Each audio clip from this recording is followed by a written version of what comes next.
Let's say you scoured some, this is Corriedale, in a big pot and the fibers are every which way, but you want to comb it and you didn't comb it in lock formation.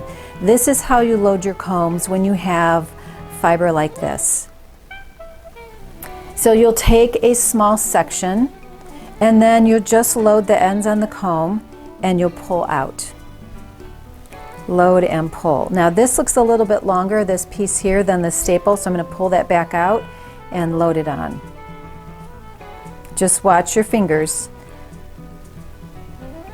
And it just pulls out a staple each time. So it's really, really easy to load your combs from fiber that was washed in a bowl instead of lock formation.